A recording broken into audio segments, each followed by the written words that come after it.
Well, good morning, everybody. This show is brought to you by Bet365. And no, I am not Johnny Lazarus. And no, that is not Johnny Lazarus either. That is Carter Hutton. And Carter will be sitting in for Johnny this morning, who made the grave mistake of taking the first vacation of the hockey season, the first week of the show, Carter. And I don't know about you, but I would say that is in bad taste. What do you think?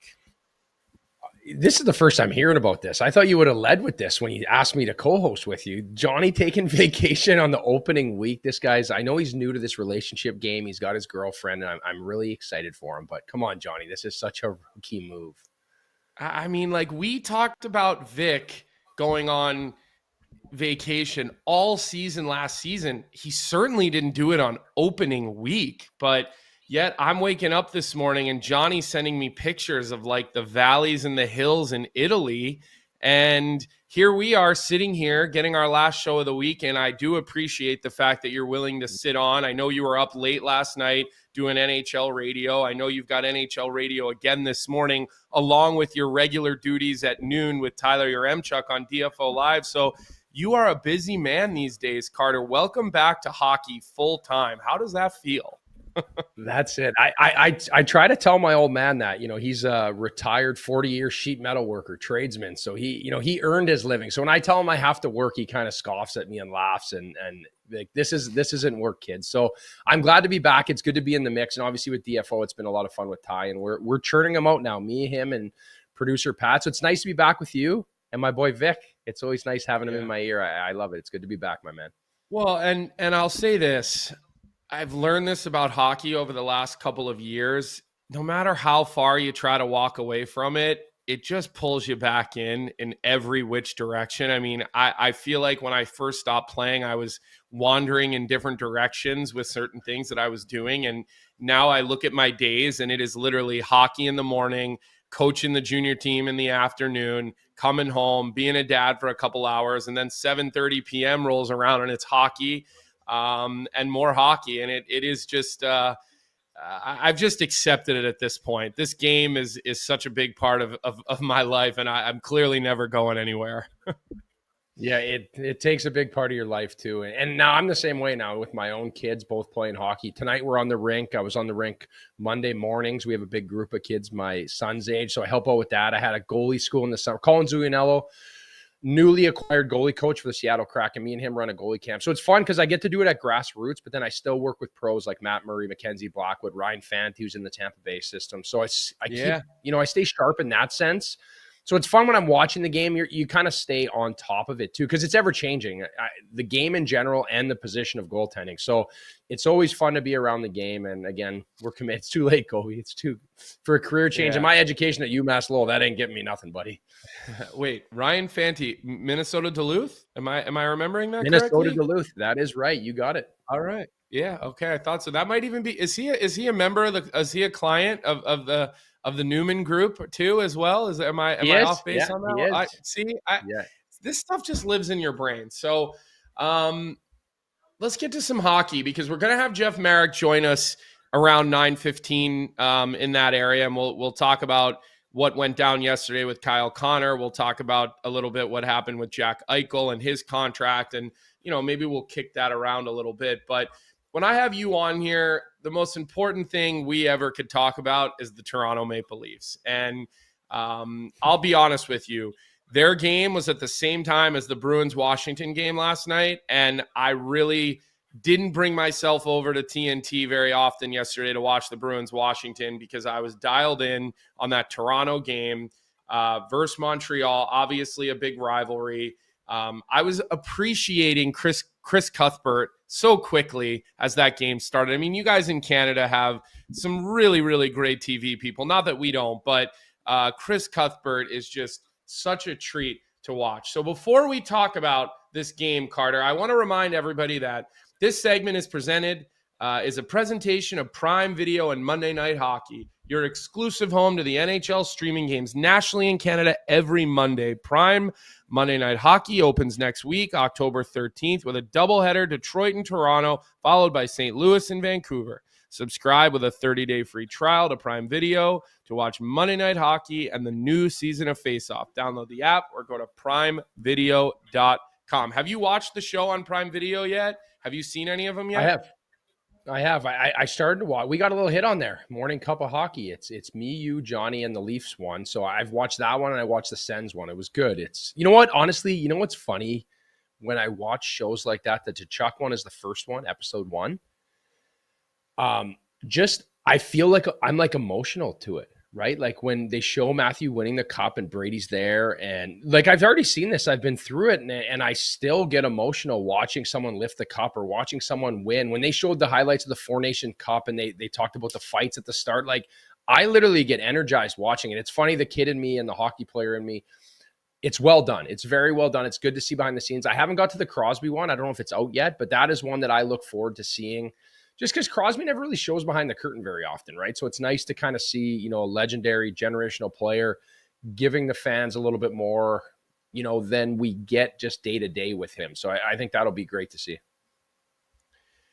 Yeah, I could probably echo that sentiment. I see these types of things. Even the other night on opening night, they had those videos of those guys who only played one National Hockey League game and scored one goal. And just even seeing that and sort of seeing the stories and the emotion, I definitely could see how as you age a little bit, you start to get a little bit more emotionally triggered by stuff like that. You know, you start having your own kids and whatnot. So I do want to talk about the game, though, because I do think there are a number of important topics to get into over the game. And you know, I'd say some of my overall thoughts on that game were that the Leafs obviously look different without Mitch Marner. And we'll get to Mitch Marner's debut in Vegas as we get later into the show. But it was interesting because the Toronto Maple Leafs didn't look like they had the same team speed that they played with in the previous seasons. And I'd even say that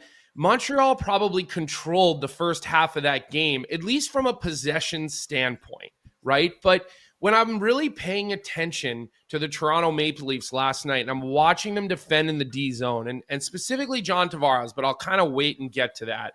This looks like a team that plays a lot more under control in the defensive zone. They don't look like cowboys kind of running around the defensive zone, trying to jump routes and make plays. And I'm kind of watching and I'm wondering, like, when are the Toronto Maple Leafs going to kind of show up in this game? But slowly and slowly, they chipped away. They're opportunistic. They kind of had a little bit of bend but not break moments in the defensive zone, Carter. And then all of a sudden, they take advantage of a couple of moments, and then Montreal just didn't have enough and wasn't able to get to the inside late in the game to get that one tied up.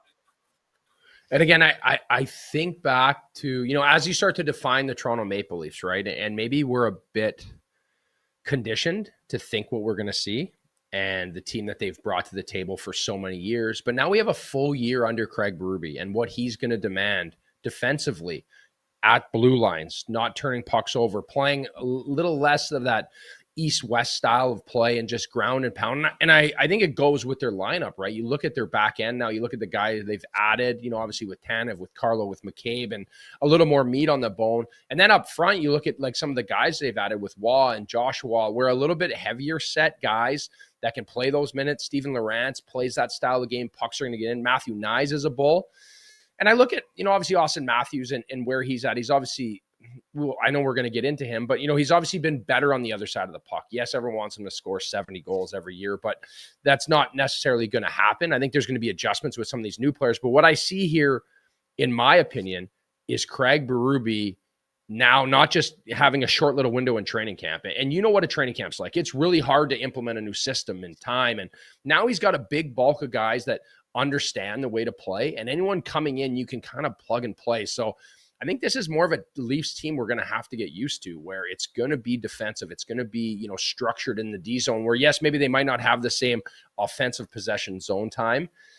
But that being said, what do we judge this Leafs team on? We judge them on playoff success, right? And every year it seems like they get pushed around a bit in the playoffs, right? You look at the way Florida plays, right? They don't really play that high dynamic game. They just pound you, interfere with you. And I think that's where you're going to see that Leafs start to copycat that style of play a little bit, in my opinion. Yeah, and I think what I would say too, like I thought John Tavares looked pretty sharp yesterday. I thought Austin Matthews, like he didn't have the impact on the game that I would have liked to have seen, and I feel like he just probably isn't going to be put in as many good spots as offensively, not having Mitch Marner. And you could say whatever you want about Mitch Marner, but you see some of the plays that he made last night to Jack Eichel, and vice versa, by the way. You could just see that is going to be a dynamic duo that is going to be a force in the National Hockey League. But I think looking at John Tavares last night, right? And we're going to stay in the D zone a little here, Carter, because I do want to relate this back to the goaltending position and kind of pick your brain on this. And I feel like our hockey nerds in our chat, and I say that with love, and I don't mean that to be, condescending, although I know I can be at times, but I'm watching John Tavares in the defensive zone last night, right? And, the Leafs don't play a man-on-man, right? And not many teams are really playing a man-on-man anymore, right? It's just not the most productive way to defend because you have no legs to go play offense if you're playing man-on-man. But I'm watching John Tavares, who's a centerman, right? And I'm watching how when teams are now trying to put their third forward in the offensive zone really high up in the offensive zone, there's no more real three-man cycles in the NHL. That third forward is going up to the blue line sometimes because they're trying to pull the centerman way up to the blue line to create more space down in the low part of the offensive zone. But so I'm keeping an eye on 91, and I'm watching how he sort of passes that third forward off to the point, and he's supporting whoever's in a one-on-one battle around the hash marks, down in the corner, down around the net, and he's basically sitting in a cornerback position, ready to jump a route on any errant puck or any cycle that isn't thorough enough, right? And I'm sitting here and I'm like, he just looks really comfortable in this defensive zone, all while knowing he might need to read and react up to that third forward high, right? Tavares' head is always on a swivel. So I hope everybody's kind of following and tracking me on this. It certainly makes sense in my brain. Hopefully what I'm saying makes sense to you all. So as I'm watching this, I'm sort of just thinking like, I see so many layers to the net. And I'm thinking this is a system now or a structure in the D zone for Toronto that if one guy does miss an assignment, there's going to be a second and third layer there if they're completing this the way that Craig Berube wants them to. And I'm like, if I'm a goaltender, this seems like it would be a really friendly system to be a part of. Yeah. So the thing for me in that situation is where it becomes predictable in the D zone. So what's so important for me is when I look back on the structure that I had when I played in St. Louis, that would be the team that lights up the lamp for me because they went on to win the Stanley Cup the next year. And I look at, their decor. You look at, they had Jay Bouwmeester, Pietrangelo, Bertuzzo, Parayko, Edmondson, all these big bodies that are smart. And when I look at Toronto, this is the same Craig Berube that was there, okay? So what I see in this is when it starts to become predictable hockey, now you got to pick your point. Teams are going to get chances. It's where you're giving up your chances from and the predictability in that game. Now, in the vice versa of that, I also went to Buffalo where we had no structure like that. You talk about Tavares being patient and letting things come to him, picking his poison on where that threat is going to be, where it'd be more chaos in the D zone. So the layers are so important for a goalie because of predictability. And when I talk about predictability, if you could picture the ice, if we're going to cut it in half, right? So percentages go up when the puck crosses center ice or the center line in the rink, which is called the Royal Road. And then there's a shot on net, right? Because we talk about traffic. So as soon as that puck crosses that Royal Road, now I've got to find it going from my right to my left or wherever it's going. Instead of if we can box a puck onto a certain side of the rink, and then as a D-man, Kobe, you were a D, if you're going out to front a puck, right? I know that if I drew lines from my post out to that puck, if you're going to be on one side of that post line, right, making sure that if you're going to block a shot or front a shot in that layer, if it's on one side, it's on net. If it's on the other side of you, it's going wide of the net, if that makes sense, where when teams get in struggles, when their chaos consumes, and now a D-man rushes out or a forward to try to block that shot, and he's right in the middle of those post lines. So if he's going out, if he's right in the middle, now I've got to try to pick either side to find that puck, where if it's contained and controlled and you're layered, that D-man fronting can just hold on that post line, and it makes a world of difference for a goalie being able to just look on one side, pick where he is, because there's a ton of traffic in the NHL. But if I can keep my head stable on one side and my feet are just set and I can shift anywhere that puck goes, wow, what a difference it makes. And honestly, I lived that firsthand. When I played for the St. Louis, I think I had a 930 save percent, 929 or something. I led the whole league. And I don't want to take too much credit. I don't want to pump my own tires, but I was a product of being in St. Louis. And then I went to Buffalo and I was like, holy, this is the same league. Like I was hanging on for dear life. There was nights where I would play great and give up 4 goals, where in St. Louis, it was my hardest task was making sure I got to the game on time.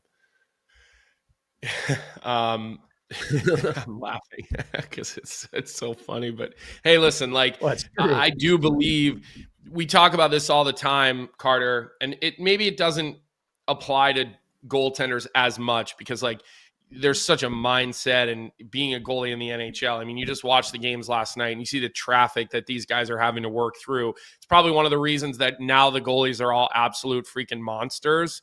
I mean, these guys are just one big man after another. And look, Stolarz made the saves you needed him to make. I mean, he made that save on Lane Hutson late in the game when, that's either the tying goal and he makes that save, that low blocker save. He might have even got it with the shaft of his stick. And then all of a sudden they go back down the other way. Hutson loses his stick. And then Morgan Rielly at that point puts the game out of reach. So I don't want to take anything away from Anthony Stolarz because I really kind of thought watching him last night, his rebound control was really good. He seemed square to the shooters. And again, it's the one position where I can give the least amount of detail on why I think a guy looks good. I'm like, okay, he's making good saves. His rebounds don't seem into traffic, but I just think that this Toronto Maple Leafs team is going to be substantially different because their centerman seems to have really figured out how to play in the D zone. If it looks like it looked last night moving forward, and I just think in a layered defense, which is what they are. They're building 3 layers to the net, and their wingers were pretty disciplined about not flying the zone early. And Mitch Marner was probably guilty of that 1 or 2 times in his tenure in Toronto. I think this team is going to be really hard to get to the middle on because you mentioned all those big defensemen that they brought in. Okay, Austin Matthews is no slouch defensively. John Tavares, who I still think has a ton of game left, a ton of game. I mean, I am still riding that John Tavares train as much as anyone. I watched it last night. I just watched how difficult Ivan Demidov couldn't get into the middle. And if he did, it was a one and done. Right. And there's a lot of high flying skilled players. And even on the power play last night for Montreal, they had one power play late in the game, Huts, where they had the puck for like a minute and 40 straight seconds in the offensive zone. Nothing got to the middle, though.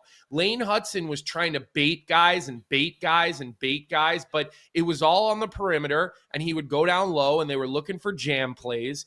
And when I kind of think back, like most of the grade A's that they gave up, Dobson got in the middle a couple of times where he dove in from the point, and Hutson got into the middle a couple of times where he dove into the point, but everything else was just largely around the outside. And I think Leafs fans probably got to get comfortable with that. And that's what's like, you're going to get chances, right? I can't stress that enough. And again, when you're judging the goalies, I know it's quick to like, I guess the public eye or the uneducated goalie fan, or you're going to look at a box score and see numbers and wonder what their save percentage is. And it's like the worst way to judge a hockey game and to judge a goalie, because you can't control what comes at you, right? When you sit here and you'd be like, we could touch on a bunch of goalies last night and how their games were, right? But you're a product of what comes at you. I can't control if I'm going to get, make 15 grade A saves or I'm going to make 5, right? But it's that consistency in your game. And I think that's what you're seeing with Stolarz. He doesn't really beat himself. And that being said, in that D-zone structure, you're going to give up something, right? It's the NHL. You're going to give up chances. It's what you're giving up, right? And what I do, like when I played, we worked on same idea as that power play. What I saw last night is Stolarz has the jam play.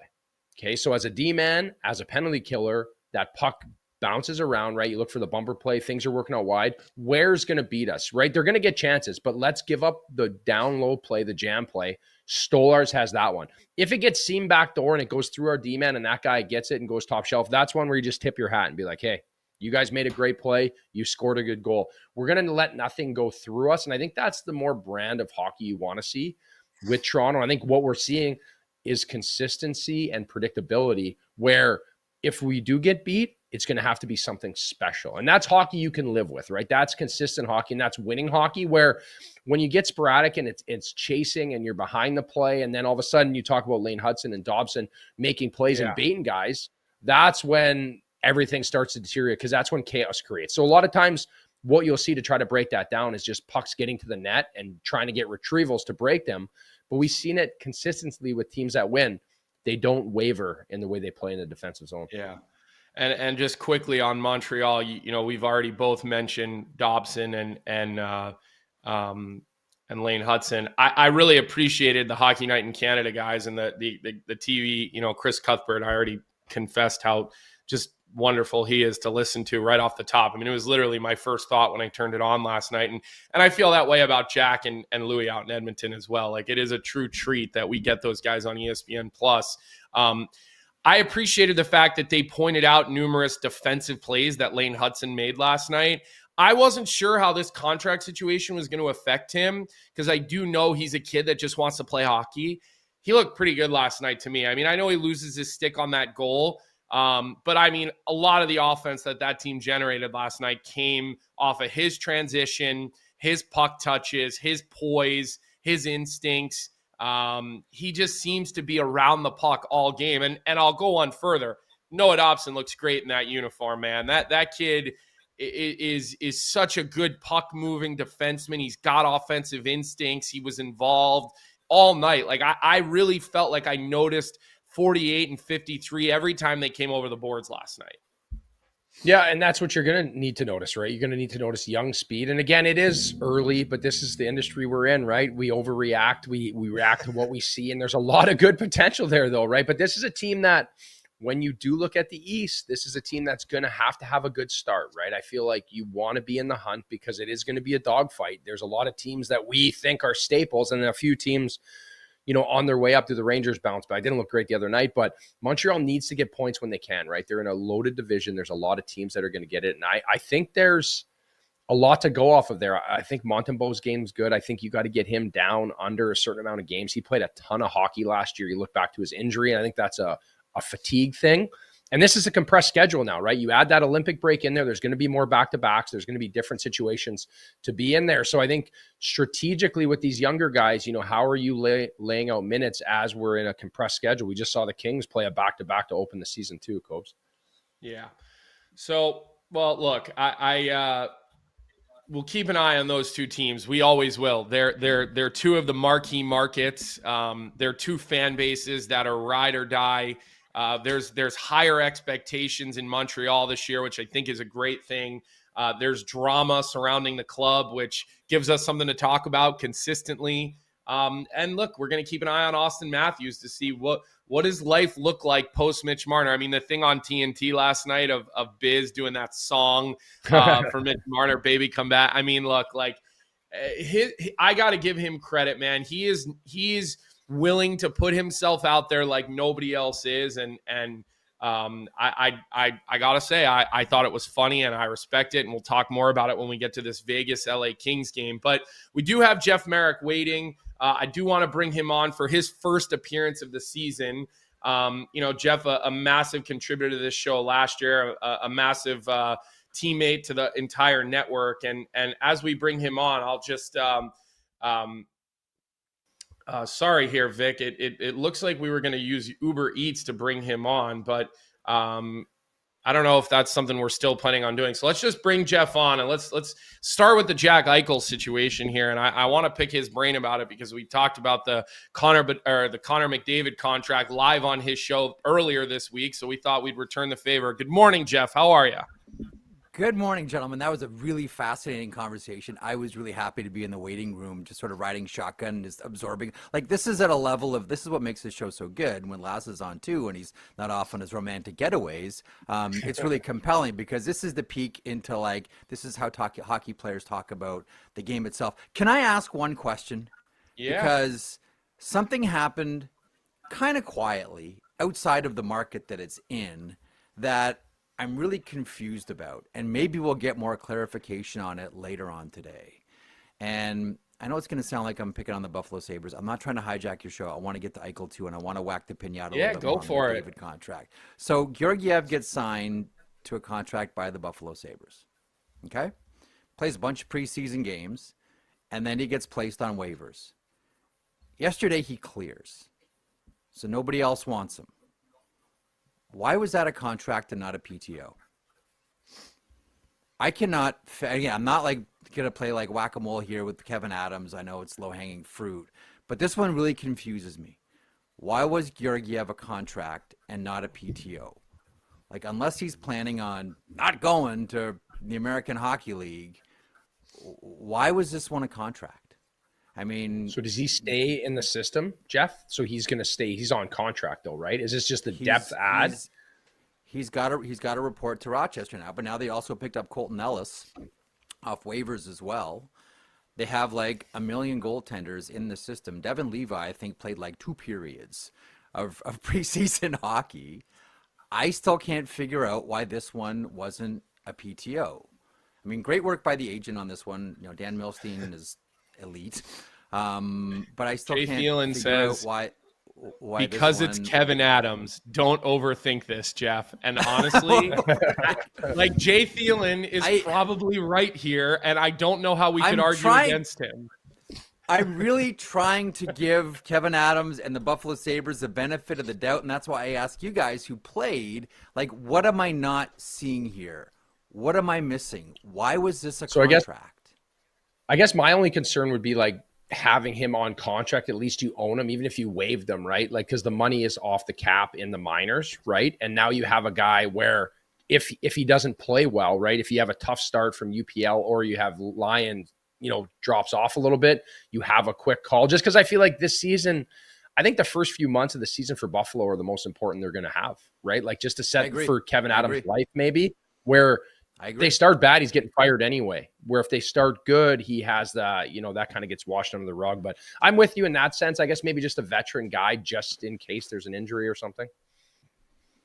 But then, I mean, like, everybody knows what the Buffalo Sabres are doing. Game and where it's been at for the last couple of seasons. Oh, yeah. Like, I don't know that there's and he doesn't have the reputation for a guy who's going to stay out on the ice late and take shots and be a good soldier. And I mean, horror stories that I heard about him from New York and from players that have been on our show, from friends, I've only ever really heard horror stories about that kind of thing. And it's surprising to me because I do believe, and Hutz, maybe you'll correct me on this if I'm wrong, and I'm all ears and open to it, but you need a certain type of guy if you're going to be that, let's say, second or third string goaltender. I mean, I remember when getting called up late in seasons to Boston and being, you know, the taxi squad and being there with Anton Khudobin, and I got to tell you something. And I love Dobie because he made us laugh harder than any player or Russian player I ever played with. That guy was a freaking comedian.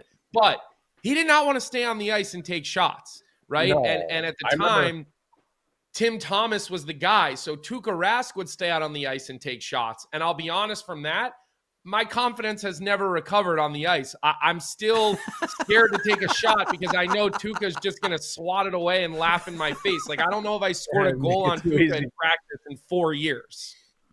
I do remember one time this situation. So my concern, I guess, now is as Buffalo Sabre and a former Sabre is, you know, how is he going to act around Levi in the minors? Because I remember one time I was in San Jose. It was my first year pro, and Thomas Greiss got sent down. And he was on a one-way. And then we had – because that was the year they signed Antti Niemi after that cup run. You remember he took a 1 year kind of show me deal in San Jose.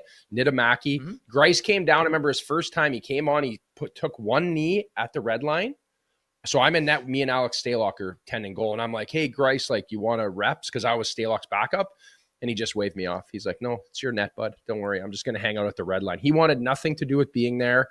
And this is like my first year pro, right? Like, thank God for me, I wasn't like, you know, I knew that wasn't the way to handle things. But again, these are guys that you don't want around your players when you talk about culture and trying to, you know, make things the right way, learn, especially in the American League, right? You're trying to cut your teeth.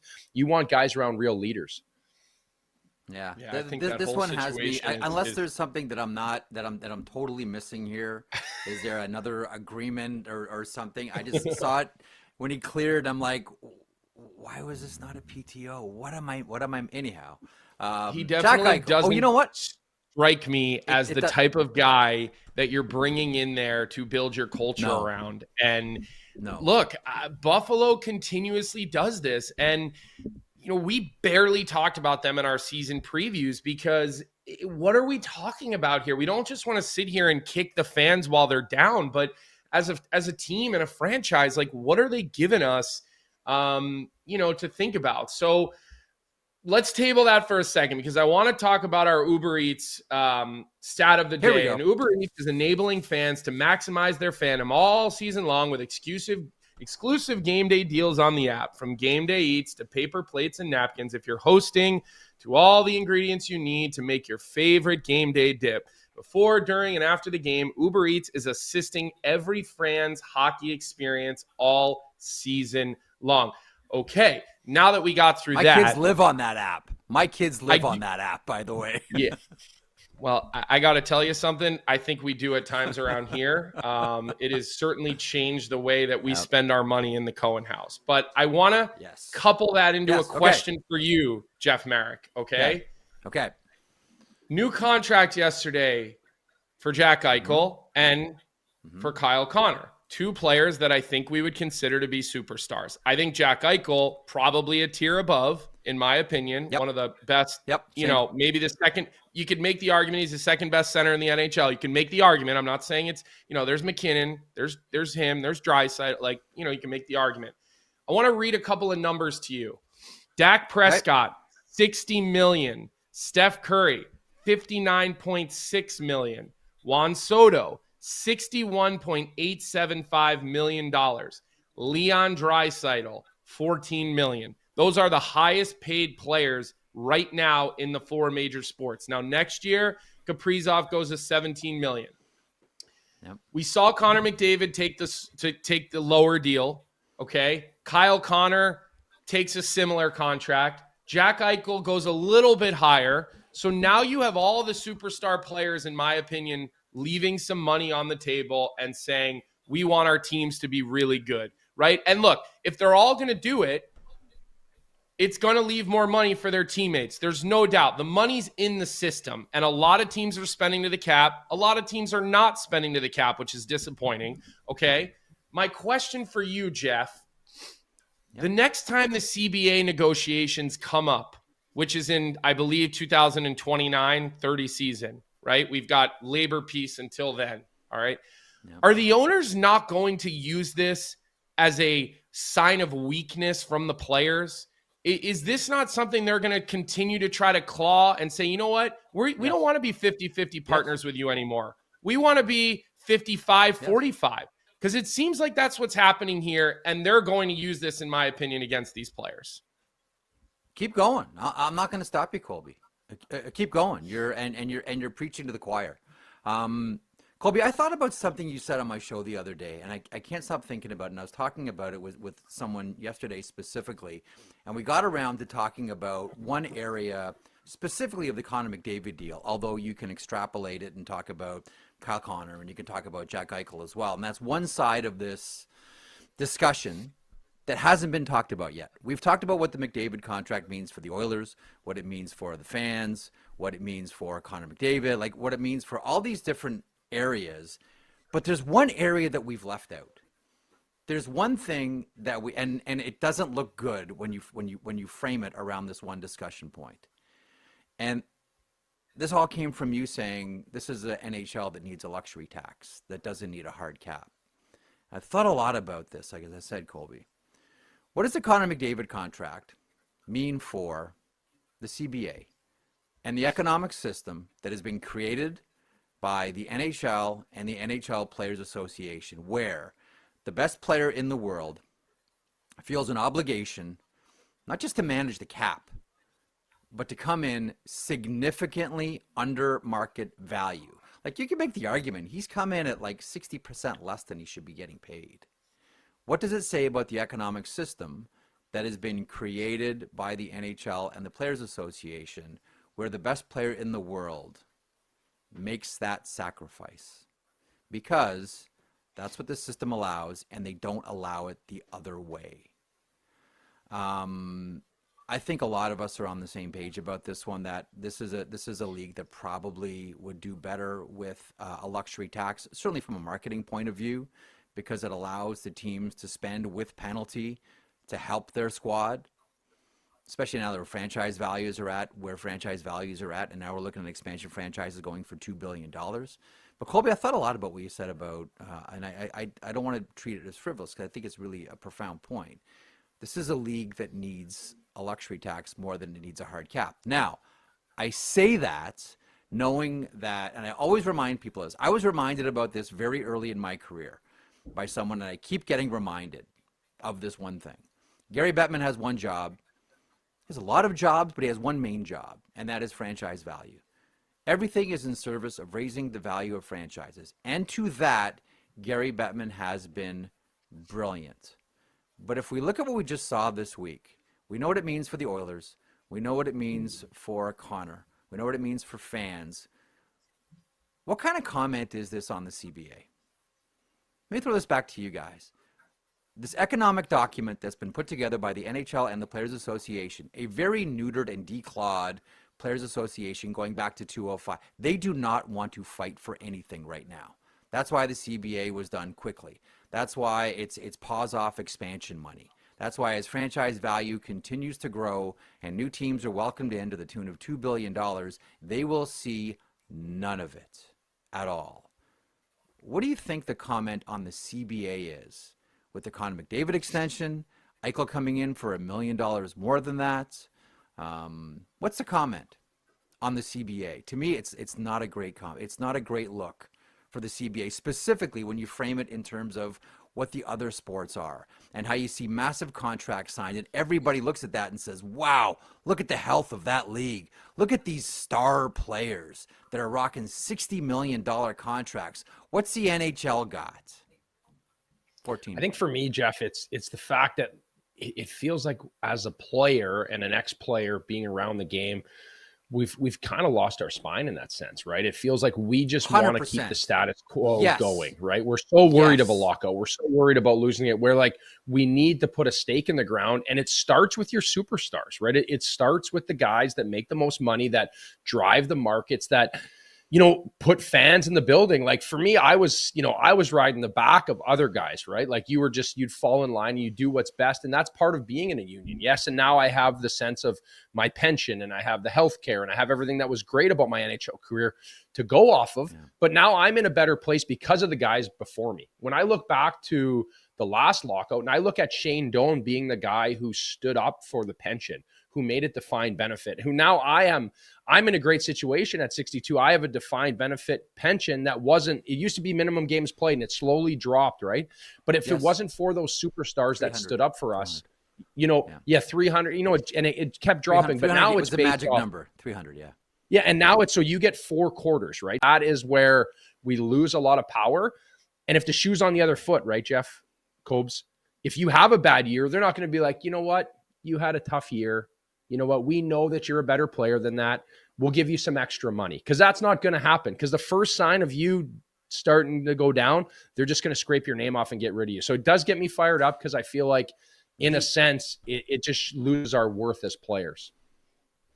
I can assure you that this conversation has never happened in any owners meeting. No one has ever stood up and said, how do we get more money in these guys' pockets? Yeah, never. Nobody has ever said that in a meeting ever. Well, Jeff, and I'm glad you said that, because it really magnifies my thought here that these are shrewd businessmen that are not going to forget this. And they're seeing this, and it's what makes hockey players, again, I'm biased, it makes hockey players the best. Our culture, I don't believe you if you say we don't have a good culture. I've been in the locker rooms. Guys care about winning. Okay, Kirill Kaprizov wants to win.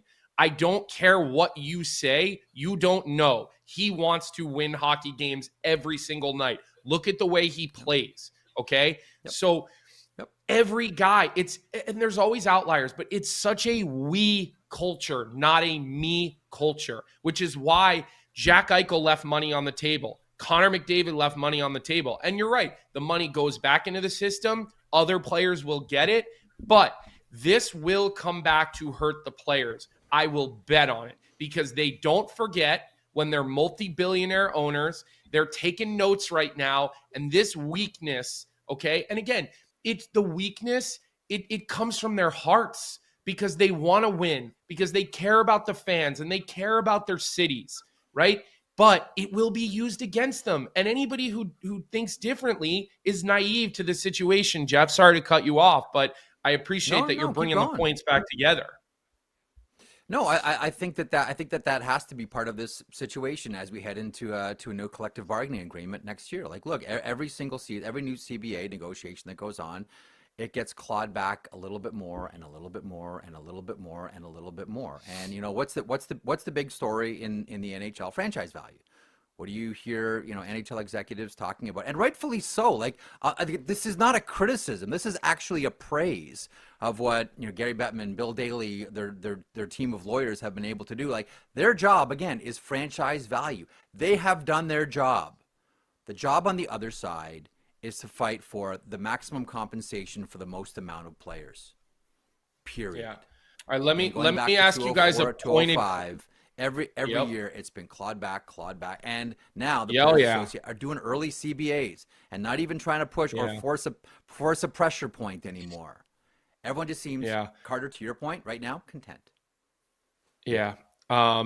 And D White in the chat, who's a great contributor to this show, says, I hope you are wrong, Colby, because what they are trying to do is raise the salaries of the middle tier players. And listen, that is certainly, you're going to see other guys on these teams, whether it's Vegas, Edmonton, they're going to get paid. Like, look at the Wallman extension. Like, look at some of these other things that were a byproduct of this, which is great. But you're also taking a haircut on your money, and then that says, okay, I trust my GM to spend it properly. And how long is the life of a GM these days? So let me ask you guys both a pointed question, and then I do want to talk a little Battle of Alberta with you guys, even though I know Eichel is what started this, but I'll get to that game as we keep moving through. But my pointed question for you guys, and Cuts, I want you to go first here, is Jack Eichel's contract. How much do you believe he left on the table, or do you think that this was the right number for him as the star that he is? No, I definitely think there's money left on the table, right? Like, it's still a good number, 13.5 and 8 years. A guy that's already made $100 million.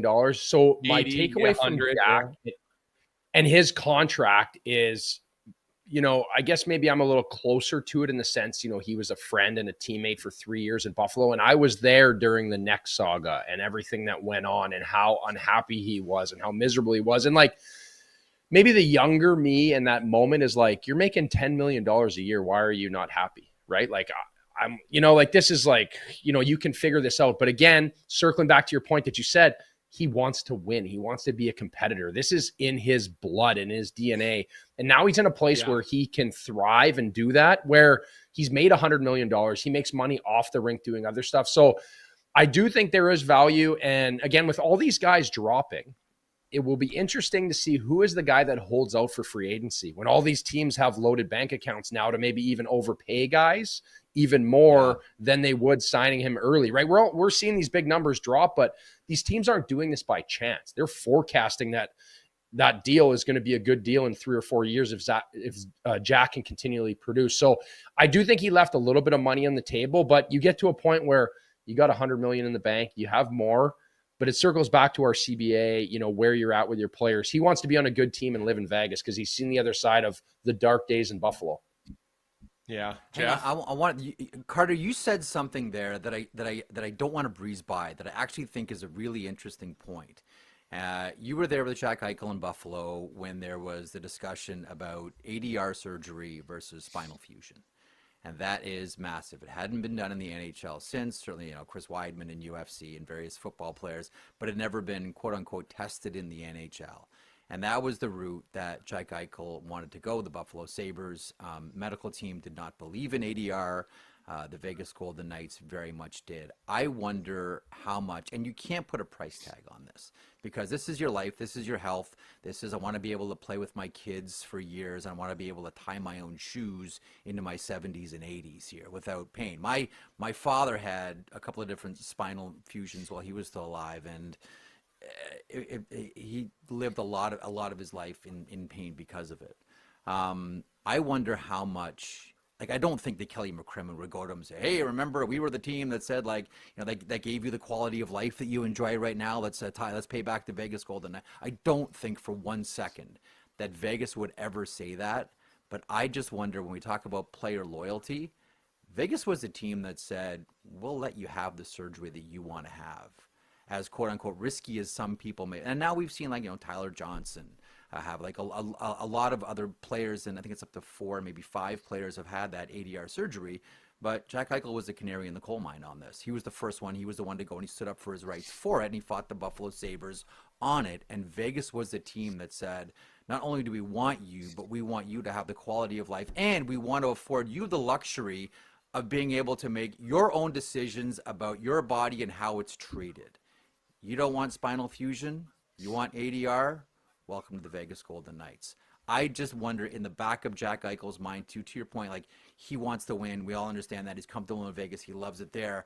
I wonder, because he does come in under market value on this one. I just wonder with Eichel specifically, how much in the back of his mind he's going like this and going like, yeah, you know what? 13, take 8 years.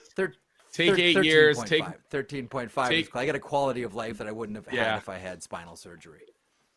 You can certainly afford private school for a lot of years on 13.5, Hutsy? There's no, you're not worried about that Uber Eats bill when you're making that kind of money. And there's no doubt. And look, I want to shout the chat out here a little bit. Josh Miller has been talking about all the reasons why a good situation is more important than good money. And Josh, I got to tell you, like, I completely can agree with you on that. I remember chasing money in Europe and picking a weird European situation rather than a little bit more of a friendly one because it was double the amount of money. After 90 days, I was gone. I said I'd rather go home and go work in an office than live and be in this situation that I'm in. So you're making extremely valid points in the chat. I think we have a little bit of discourse going back and forth between different people's versions.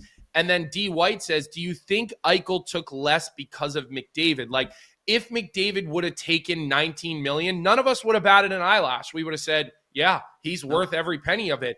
Do you think that would have affected what Kyle Connor and Jack Eichel did in the coming days? Because it is interesting how these things have all happened within 2-3 days of each other, right? There has to be some coincidence there, no?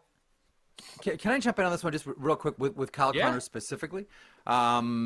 We all love Kyle Connor. What's not to love? I mean, you bank between 35 to 40 goals a season when you're talking about Kyle Connor. But now that, you know, the Eichel number is out there and the Kyle Connor number is out there, Kaprizov is the whopper and McDavid is very much the outlier here. What it sort of underscores to me is what we need to all do, and I'm guilty of this too, when we see numbers come out, specifically 12 million for Kyle Connor.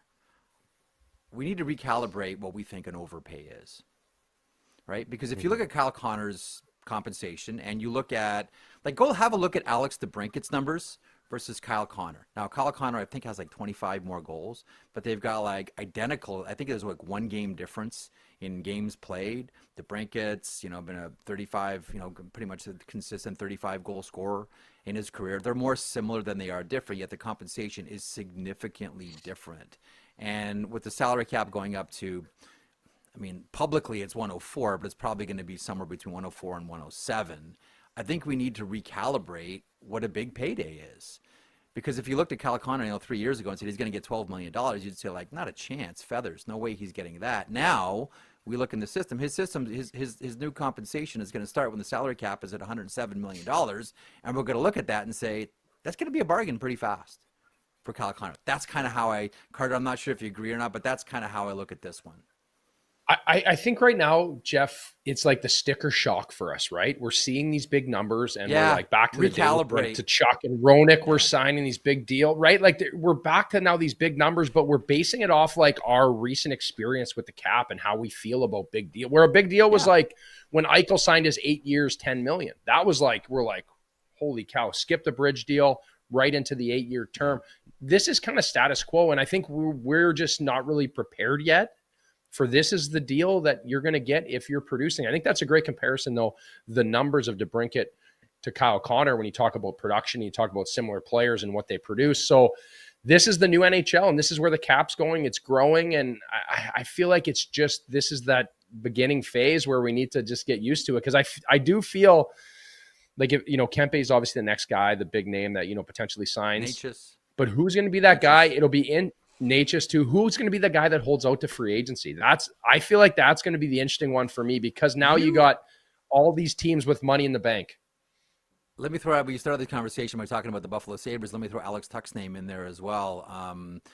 His wife is from out west. He still hasn't re-signed with the Buffalo Sabres. It's not a great situation. We wonder about players leaving. If it's another bad situation in Buffalo. How good would Alex Tuch look? I don't know. Riding shotgun with Connor McDavid. Could that be the player that the Oilers are looking at here with some of the the newfound cap space courtesy of Connor McDavid? I think you bring up a great point, and the point is this, because let's just be blunt about it. What happens if there's no one left to spend money on in the offseason, but everyone's got cap space? And that's going to happen because there's 15 teams that actually believe they were going to get Connor McDavid. I'm not kidding, Jeff. I know. Do you understand? I know.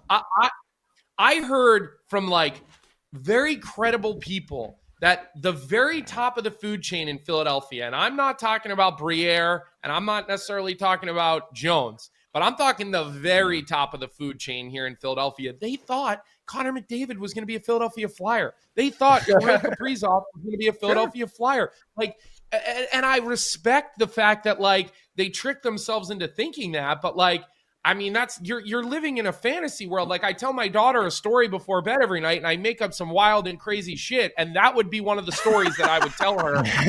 Wild and crazy shit. But you're right. Like, and again, like, just pile up the names. Like, you don't think LA was thinking this way, or the Rangers, or the Dallas Stars, or the Boston Bruins. Like, when, there's the old saying, you never want to let a free agent get close enough that they can see over the mountain, over the hill.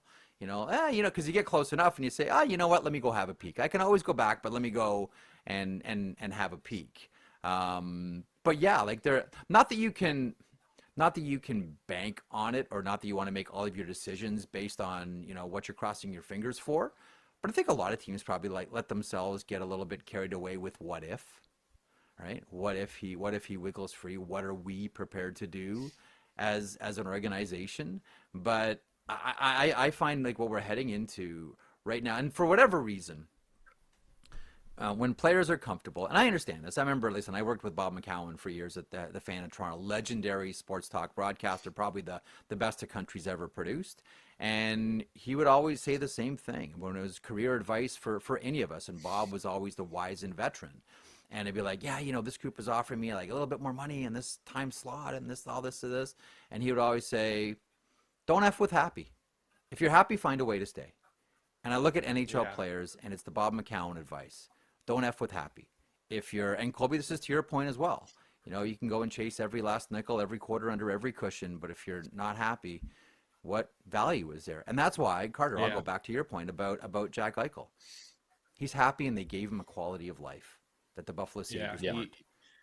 He does love Vegas. I've talked about it on the show. We spent some time together in Hawaii some years back, and he loves being there, and good for him. Carter, I know you've got NHL radio duties, so we're gonna kick you off here and let you head over to there. So as soon as our show ends, make sure you go to SiriusXM NHL. Hutz will be on here for the next couple of hours, but you're gonna have to stop, and you're gonna have to get over to DFO Live at 12.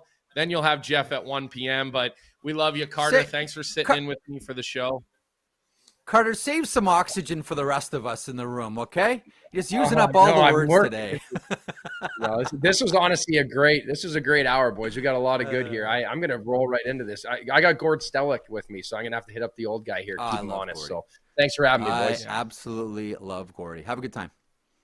All right, Hutsy. So let's talk a little Battle of Alberta here, Jeff, because I know you're watching these games. That was weird. Dude, it was a strange game. And I want to say this. That game, there's a moment in that game, as goofy as this is going to sound, where everything in that game changed for me. And there was a shift where Bouchard has a puck. He throws an absolute hand grenade at Leon Draisaitl, and it hits him in the knee, actually, the pass, right? It was about 8 feet into the defensive zone. Draisaitl loops on the right side. Bouchard just gives him this sloppy little, hand grenade.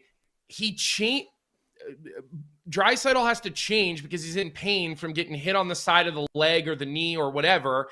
Yeah. And then within 30 seconds, there's 2 more neutral zone turnovers, and boom, that first goal goes in. Off of an Edmonton Oilers defenseman, and they get that first goal to get back into that hockey game. Then they get the second goal a little bit later, and then we all know what happens later in the game. But it was just sloppy neutral zone play, and it all started with this one shift and this one sloppy play, and then it was just a snowball effect. See, I thought you were going to go to the Coleman goal, which I want to get to, because I'm curious, like as a defender, what's going through your mind? Because you saw Evan Bouchard kind of look up to the sky. You don't want to embarrass your goaltender, but let me park that, because all 3 of those Calgary goals, and full compliment to the Calgary Flames for that comeback. Matvei Gridin with his first career NHL goal. I don't know if you saw him in Muskegon when he played there. I saw him play in Shawinigan. Highly talented, shoot the lights out kind of guy. I'm happy for him. And that line last night looked really, really good with Morgan Frost and Matt Coronado. That's going to be if they can keep it together. I know it's just one game, but that line looked good all night. But all 3 goals were goofy by the Calgary Flames. Like, the Edmonton Oilers are painting Picassos with their goals, and then there's 3 goofy ones from the Calgary Flames. And I walked away from this game, Colby, saying that was a hockey game. There was both beautiful goals and ugly, sloppy goals. Like, it was what you expect from a highly skilled hockey game, where you have to realize that chaos and chance is still part of it, and fluke and luck is still a part of it. You had Connor Zary bat one in. Where everyone's like, oh, is that a high stick? Is it not a high stick? It's fine. That was okay. As you mentioned, Matvei Gridin gets spins it, fires it at the net, and it goes off a skate. And then Blake Coleman, and I don't know why, and we'll watch this. Okay, I have 2 questions about this play to you as a player. 1, what's Evan Bouchard thinking there? And 2, why don't more players do that? What Blake Coleman did? Yeah, I mean, like for on the play itself, like there have been some. JC Tremblay was one. Jim Dory, whose nickname was actually Flipper. I just still don't know why players don't flip more pucks in front of goalies like that. Because when that puck bounces in front of a goaltender, you know where it's going, Colby? Right out in front. Nobody knows. Yeah, I have no. The goalie doesn't know. The players don't know. Like, it is a hot potato. I've seen Kopitar do it before. Like, as a strategy, flipping pucks in front of a goalie is something I've never figured out why more players don't do. Is it because players are taught, like, get that puck to a safe area, and that safe area is not going to be where the goalie can play it? But hot pucks bouncing on cold ice can go anywhere. Anyway, what's Bouchard thinking on that play? And what is, from a defenseman's point of view, what is that play?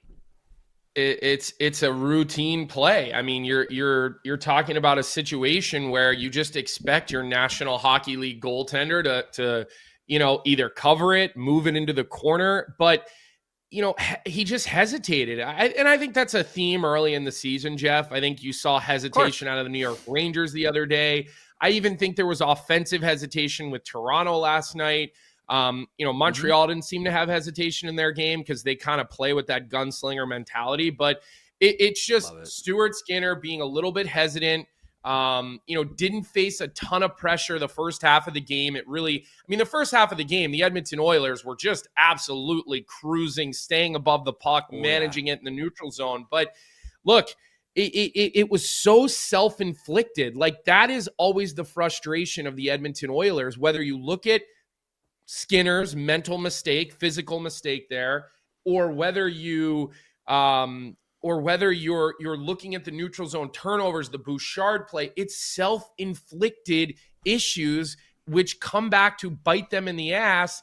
And I guess the question I'm going to kick back your way here, Jeff, is, and this is something I've seen in the chat, so I want to give them a little bit of love here, is like, how long can you keep doing this with Stuart Skinner? I mean, how long is the leash going to be? Does Stan Bowman need to retract the whole we're not bringing in Carter Hart situation and potentially relook at that? Because what are they going to do? It's like the definition of insanity is you keep doing the same thing and you expect a different result. I mean, that I know that's not the actual definition here, but I've had coaches say that to me in the past. It's an Einstein quote. I mean, it's well sourced. Yeah, the definition of insanity is doing the same thing over and over again and expecting a different result. But okay, first to the goalie question. What happens? Well, first of all, I think we've forgotten how good peak Connor Ingram can be. I know Connor Ingram has had his challenges, and I'm like you, Colby. I cheer for the person before I cheer for the player, and I hope that he is okay, and hope that he's past everything that he needs to get past. I think as a player, we've forgotten just how good this guy can be. What happens if Connor Ingram has 25 great games to start the season in Bakersfield? Like, I don't think that this Connor Ingram situation is just, we want some goalie depth in Bakersfield. I really don't believe that. I don't believe that for 1 second. I think this is Stan Bowman looking at the marketplace and saying, there's no way that Matthew Darche is going to give me the goaltender that I want, so I'm going to need to get creative about this. And one of the problems with Edmonton is this, and this goes back to Ken Holland, was everybody knows the Oilers have been and continue to look for a goaltender. So no one's doing them any favors here. But right now, like, I wonder if this turns into a Colorado situation where the two goalies we see start the playoffs are not the two goalies that started the season.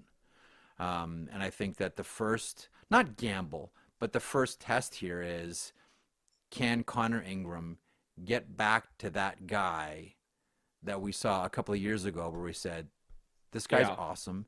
And he gives you a chance to win every game. Listen, I think one of the untold great goalie coach stories is Corey Schwab.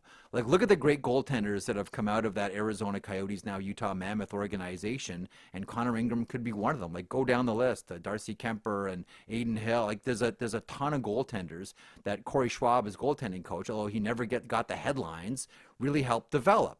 I wonder if Connor Ingram can be that guy again, because I don't think that was just a frivolous, let's take a flyer on Connor Ingram. I think the gamble is he can get back to being peak Connor Ingram. Again, we don't know. But you got to do something. I'm laughing at Randy Workman in the chat, who is okay. What's Randy saying?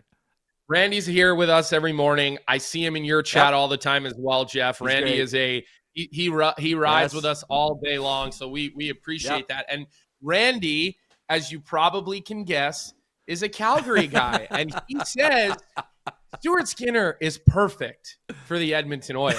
He's perfect for the Edmonton Oilers. So, Randy, I don't think Edmonton's going to be hiring you to be the general manager at any point. But we do appreciate the comedy that you're bringing to us with your comments, because look, it's a problem. It was a problem last year, and it was a problem when you didn't know who was going to be your starter in Game 5, Game 6, Game 7. That problem reared its head. It doesn't mean Skinner can't get it back on the tracks. I'm on this Edmonton bandwagon. I think the karma behind what Connor McDavid did, I think he is going to be on a mission this year and is going to have career numbers. But goaltending matters. Ask the Vegas Golden Knights, who didn't seem to get too many saves last night, as they had Aiden Hill come into their game. Forsberg started in LA on the back-to-back. He didn't make a ton of saves, but he made one more than the other guy. Jeff, how are we having the goaltending conversations this early in the National Hockey League season? Because here's exactly what it is, Colby. You've probably heard me use this cliche before. Low-hanging fruit is still nutritious. And goalie conversations around the NHL, when there's really only, a handful of elite goalies in the league, there's a lot of teams that are going to have the goalie issue. Can I circle back to one quick thing about Edmonton? Yeah, for sure. Do you have a thought on, I know we're all talking about the McDavid contract, and that's dominating headlines, the Americanization of the Edmonton Oilers, Trent Frederick, Alex Regula, Ike Howard, and now Jack Roslovic, who, when you look at it, you say to yourself, hang on, like, I know everyone's screaming about the goaltending and that, but like, along with Ryan Nugent-Hopkins, all of a sudden, like the Edmonton Oilers, by picking up Roslovic, who's a skilled player, as you well know, there have been questions about effort before and things, but we'll see, like, players change. They could be putting together a pretty scary third line here if you're starting it with Ryan Nugent-Hopkins and Jack Roslovic. Yeah, all of a sudden, like, now Kasperi Kapanen is forward 13. Everyone wants to go to Edmonton now, Jeff. Everybody wants to play in Edmonton. The Americanization of the Oilers, Colby, go. It changed overnight. Like, everybody wants to play in Edmonton now. It is no longer this situation where everybody has them as their no-trade destination. Everybody wants to go be a part of Connor McDavid and Leon Draisaitl and what these guys bring to the table every night. I hear nothing but good things about Knobloch. I don't know him personally. I've not crossed paths with him in the broadcasting world. And so I've never really got an opportunity to have that like one-on-one or one-on-two type of moment with him. But, you know, the word out of Edmonton, players want to go there. And, you know, Stan Bowman, who's an American guy, who's known to go and bring his guys back around. Look at Alec Regula, right? He brought Alec Regula to Chicago some years ago. I was there when it happened. And Regula looked at the time to be a guy who could play. And I think he's a big upgrade for your 6th, 7th, or 8th spot on that Edmonton team based on what they've had. He's a big guy and he can move the puck, right? And he gives you a little bit of stability in that 6, 7, 8 hole. And again, Stan Bowman has done that throughout his career. He likes to bring those types of guys back. Now, I saw someone comment in our YouTube chat. It was sort of a sarcastic comment on one of our old episodes. Like, what do you mean no one wants to go to Edmonton anymore? With like, maybe it was like with an emoji. Like, no, everyone wants to go play in Edmonton now with Connor McDavid. It's you talk to guys in the summer now and they're free agents. They all have Edmonton pretty high up their list because they want to win and they want to play with McDavid and Draisaitl. Yeah. Again, like, you know what happens to players once you win a Stanley Cup, you're a Stanley Cup champion forever. And just, you know, cynically, what does that do for, you know, your agent in the marketplace?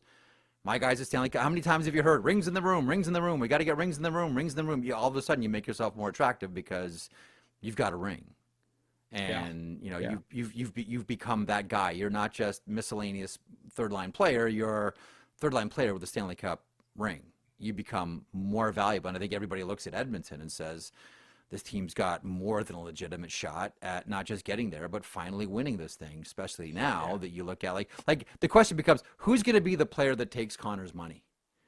Like the money that Connor McDavid left on the table, who's going to take it? Is it Adrian Kempe?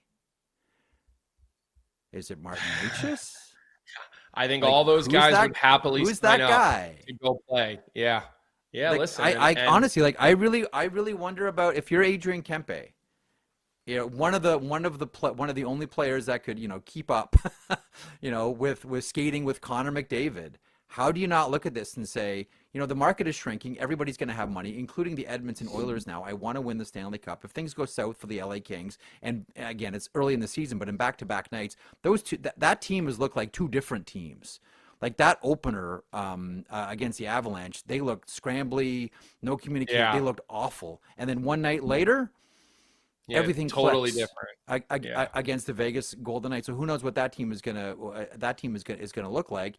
If you're Adrian Kempe, I'm sure the Kings would love to re-sign him ASAP. But if you're Kempe, what's the hurry? You might be the only guy that anyone has the ability to pay big money for.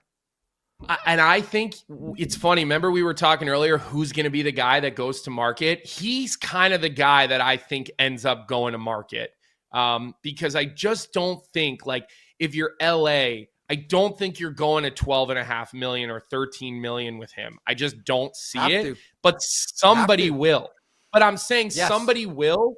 I know. I'm sure Chicago would sign up for that. I'm sure there's a number of teams that would sign up for that. He may be the guy, Jeff, and maybe we'll have to bookmark this and go back to it at some point, when we're getting back to it. And since we're talking about Kempe, let's get into that game, because how can we go to Vegas and LA and talk about Kempe without talking about Mitch Marner and his debut and how he looked with Jack Eichel and what we think about those two hockey players together, because boy, it looked freaking scary when they got going. It's not even just the two of them, but with Barbashev as well, that line is going to be trouble for a lot. Like, honestly, Colby, I know we're early, but when you look at that line, do you not say to yourself, this line has the potential to be the best line in the NHL, period? Yes. Period. Yep. I do have a question about who's going to shoot the puck, because both Jack Eichel and Mitch Marner are pass first guys, but that line is going to be problems all season long. Like that, again, like I'll reiterate, that line has the potential to be the best line in the NHL, full stop. Ivan Barbashev, continues to be one of the master trades of Kelly McCrimmon. That was a year that Ken Holland got Matthias Ekholm away from the Nashville Predators. And you sort of battle, like, okay, which was the best trade deadline deal? Was it Matthias Ekholm or was it Ivan Barbashev? Barbashev for the longest time in St. Louis is just like the most underrated player in the NHL. I know I gush too much about Barbashev, but I just love him. And he's an engine player. But the whole top nine, like, good luck winning a matchup against the Vegas Golden Knights. Good luck. Yeah, you'll have to find a different way to beat him. Like that top nine is going to be problems all season. Barbashev is an engine player, right? He's the type of guy, like, there's only a certain amount of these guys in the National Hockey League. Zach Hyman's a great example as well. Like, that can, they have that Ford F-350 engine, and they also have the interior of their car is the Ferrari interior or a Range Rover or whatever. So you can put him with your Ferraris, but he's going to do the work of the Ford F-350, and he's going to pull them around. And that's where Hyman or Barbashev or guys like that can absolutely thrive in the top part of a player's lineup. So Sharma does not like the Mitch Marner loving plays. I thought Mitch Marner's first assist that he made to Jack Eichel, like, that's just elite passing for Mitch Marner. Guys, I'm sorry to say this to you, Sharma. Mitch Marner is going to win a cup before the Toronto Maple Leafs. I'm sorry to say it. He's going to win a cup in Vegas. It's going to happen, and I'm sorry to say it, but I am riding that train left and right. And the other guy, Jeff, you said who's going to shoot the puck? Well, look, I know Dorofeev gets the hat trick last night, right? But if he can stay on Bruce Cassidy's good side, because Dorofeev, he is the guy that kind of roams in and out of Bruce Cassidy's doghouse. And let me tell you, I know what it's like to be in Bruce's doghouse. I know it all too well. It's a hard place to be. But if he can get over the hump on the whole coming in and out of the doghouse and find consistency to his game, and maybe getting a hat trick sets him on the right path this year, which you'd think it would. He's another guy, like, he's a trigger man. They lose Olofsson, who used to really like to fire that one-timer from that offside. But I'll tell you what, Dorofeev knows how to get to those spots. He's got a big-time shot, a big-time one-timer. Last night was more right place at the right time. But I got to say, like, Vegas, if staying healthy, you put Stone on the third line last night, Jeff, which means he's going to have less minutes during the regular season. He's going to have a little bit of a lighter matchup at times, and then you hope he's ready to go for the playoffs to give you the brilliancy of Mark Stone. Vegas is going to be scary, and they're not going to sit and on their hands. They're going to go out and probably get Carter Hart. They're going to look to improve their back end. They're a scary team to me. They're frightening, and you're right. Like, we've talked about the first line. The Hurdle line with Pavel Dorofeev and Brandon Saad, and then you come back with Stone, Carlson, and Riley Smith. Like, their third line is going to chew up lines. Their third line is just going to flat out just buzzsaw every other line. Like, it's the team where, sure, there's going to be questions about Mark Stone and his health. There's going to be questions about Tomas Hertl and his health. Bubble wrap these guys as much as you can. But you're right. Like, Kelly McCrimmon, George McPhee, like that entire staff, they are so thorough. Like, I remember I asked Kelly, this would have been a couple of years ago, how many viewings would they have had of Barbashev before they pulled the trigger? And he said 100. He said, I'm not really like that is a team that has the league blanketed. I always laugh, towards trade deadline, there's always, everyone puts up the sheet about like, where the scouts are and which team has scouts watching. Vegas is everywhere. Kelly McCrimmon and his staff do such a good job at scouting this league and will not pull the trigger until they have the most amount of. That's why the majority of these trades all work for the Vegas Golden Knights. This is a team that scouts really, really well. None of this is frivolous. And the thing that I really respect about Vegas, and this is the rule of the salary cap, really. If you have a chance, and not all teams do this, and this is why I always describe Vegas as ruthless, and there's one person there that really hates it when I say that about their team, but I mean it as a compliment. The rule of the salary cap is if you can improve your team even a couple of percent by making a trade in a salary cap world, you have to do it. You have to do it. Even if it's a tiny little bit of an improvement, that can be the difference in a salary cap world. You have to do it. Vegas is heartless about it. They do it. We are here to win Stanley Cups. We think this move will improve us. Even if it's a tiny little bit, they will always make that move. To me, that shouldn't command derision. That should command respect. That's how I look at Vegas. I'm with you. They might win the Cup. I know Maple Leafs fans don't want to hear it, but Mitch Marner might get his name on the Stanley Cup this year. That's how good this team is.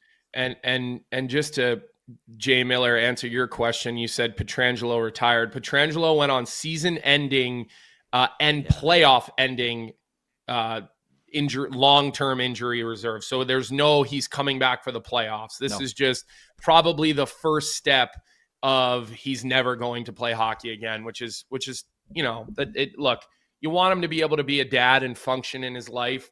But we certainly will miss seeing Alex Pietrangelo play hockey because he has been an incredible warrior on the back end for, the teams that he has played for over the years. But it's certainly not a situation where people are like, oh, just wait till playoffs. He'll be back. They'll use the cap space. No, he can't. He can't based on the rules of how they designated him. So, look, it was a fun night of hockey tonight. I think there's 14 NHL games. And I will point this out as well, as I always like to do so. You also have Gavin McKenna and the Penn State Nittany Lions playing against Clarkson. And then you have BC and Minnesota. So lots of NHL.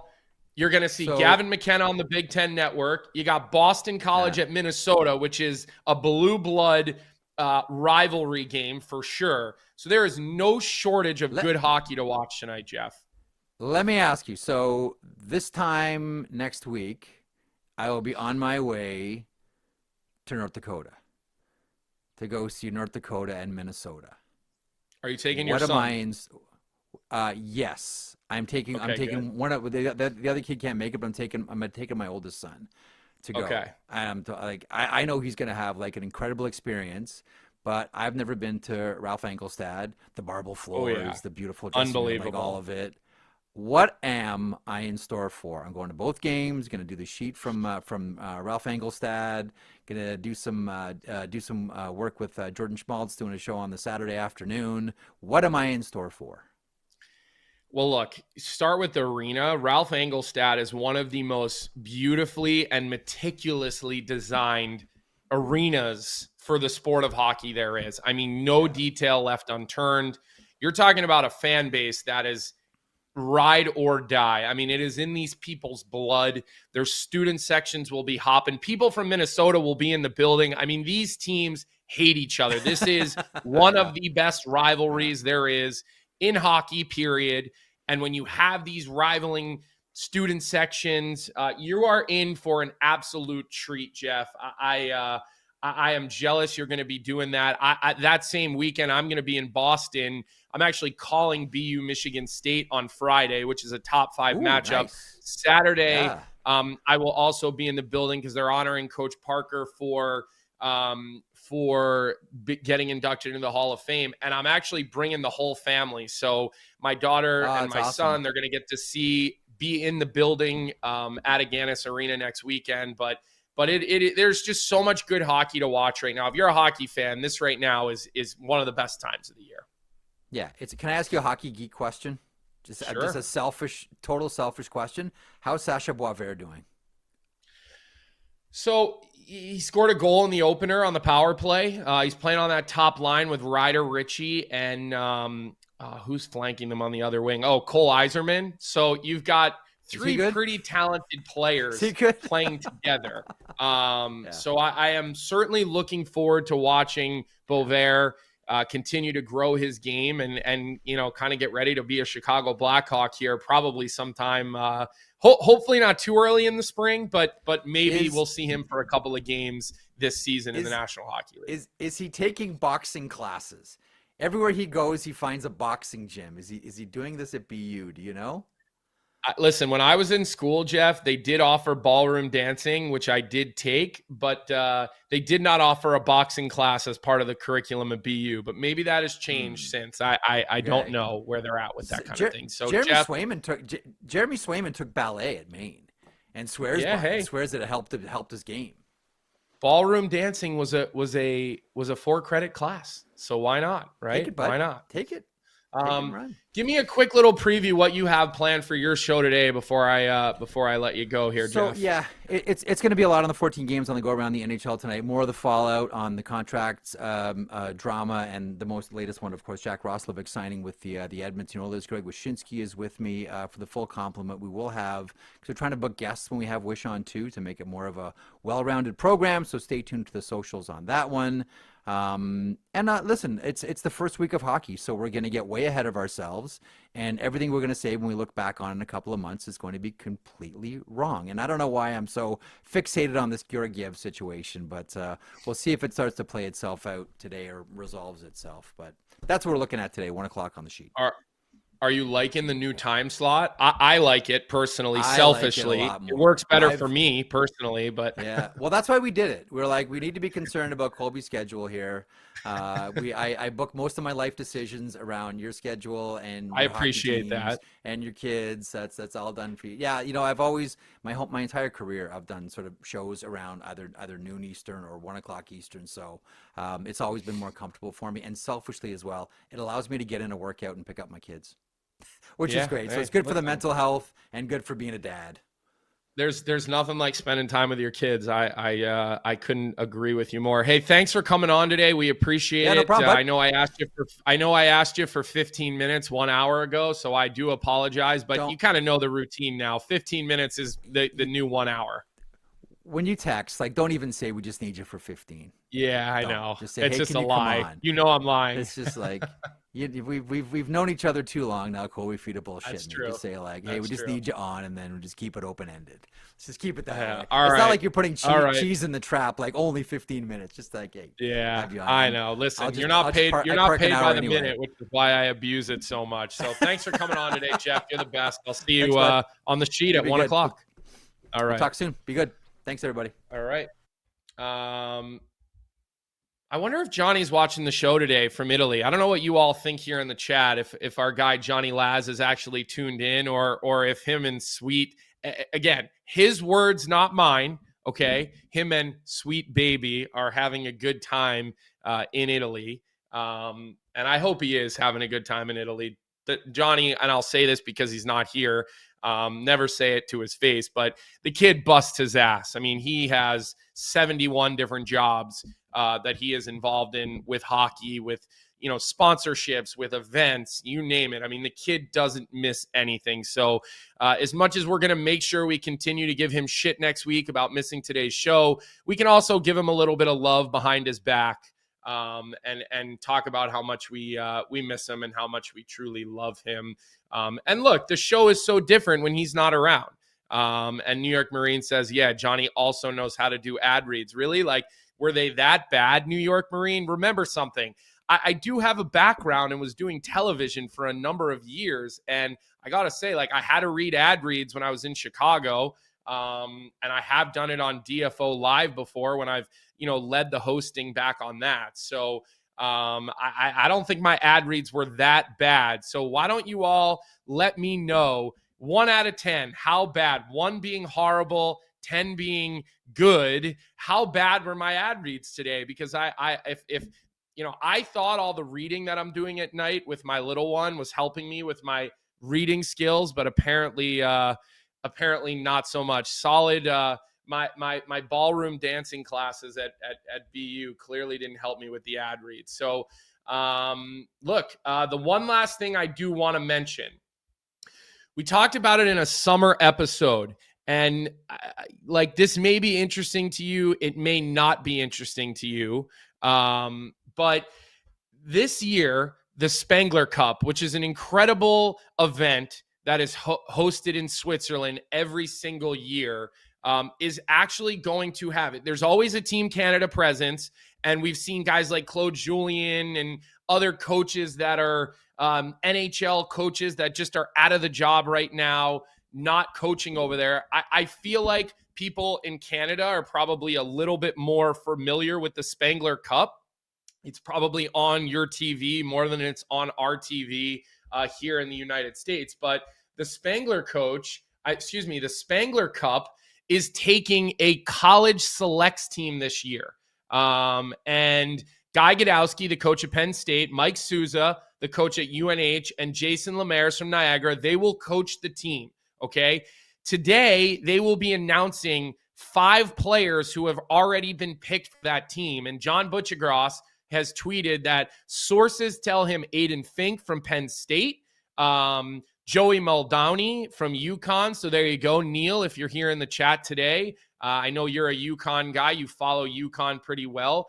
More players coming. So I can also leak to you guys another name that you can expect to see, and a guy that I have heard will also be named today for that team will be Matt Gadowski, the defenseman for Penn State. And if you're wondering why the last name sounds so familiar, well, Matt Gadowski's dad, Guy Gadowski, is the head coach at Penn State and is also the head coach for this college selects team that will be competing in the Spengler Cup.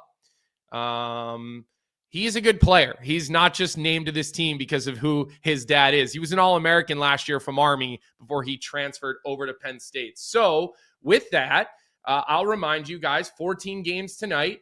I believe this is going to be the first night where we get to see the Carolina Hurricanes play against the New Jersey Devils. I think the Carolina Hurricanes are going to be a juggernaut this year. Interested to see how Luke Hughes looks early in his season.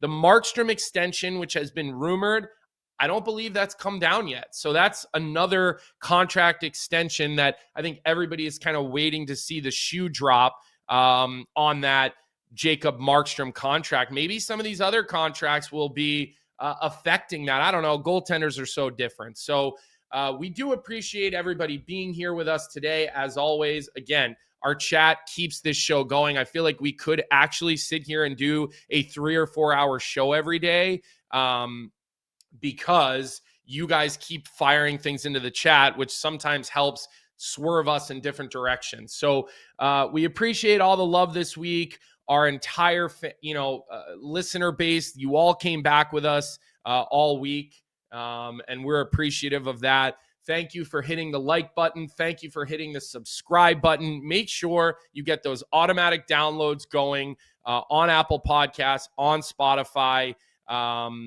Those are really important for us. And leave comments in the YouTube chat. We see those comments. We will come back to those comments. We laugh at those comments. A lot of those comments are usually taking shots at things that I say throughout the show. So you always provide good comedy for us with those.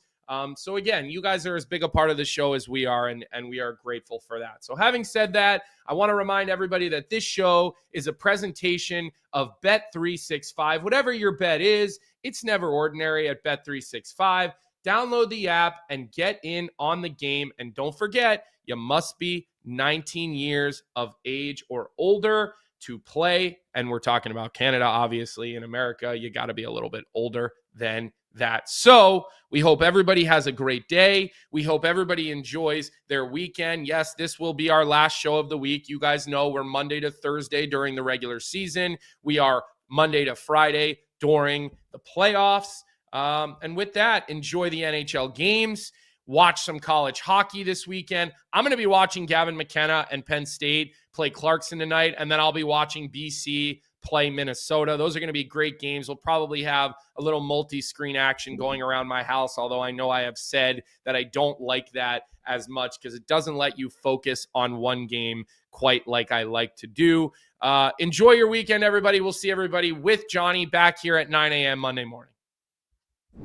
What's up, everybody? Thanks for tuning in to Morning Cup of Hockey here on the Daily Faceoff YouTube channel. If you enjoyed the show, make sure to hit that like button, subscribe, and turn on notifications so you never miss an episode. And don't forget, we've got more great hockey content every day. You can catch DFO live at noon and stick around for the Sheet with Jeff Marek at 1 p.m. right here on Daily Faceoff. Until then, keep your coffee hot and your takes hotter.